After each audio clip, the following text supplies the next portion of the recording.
In today's video, I'm going to teach you how to deal with supplier overpayments in QuickBooks Online. If you've ever accidentally paid a supplier too much or even paid the same bill twice, don't worry.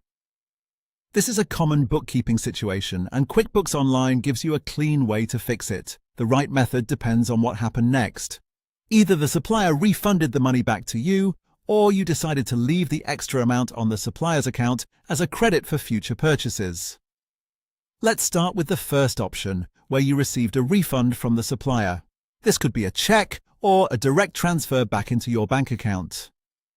In this case, the goal is to clear out that negative balance properly so your records stay accurate. First, record a vendor credit. In QuickBooks Online, go to New, then choose Vendor Credit. Select the supplier and enter the date the refund was processed. When you fill in the category or item details, make sure they match the original expense account used for the purchase. This is important because it keeps the correction tied to the same account where the original transaction was recorded.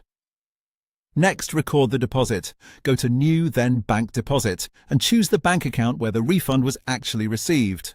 In the section called Add Funds to this deposit, enter the supplier in the Received From field, choose Accounts Payable in the Account field, and then enter the refund amount.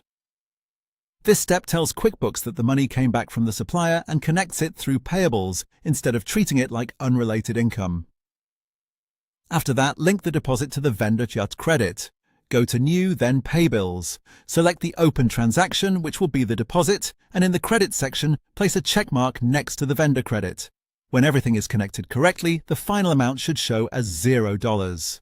That confirms the refund and credit have been matched and the supplier balance has been cleared. Now let's look at the second option, where you want to keep the overpayment as a credit for future bills instead of getting a refund back right away.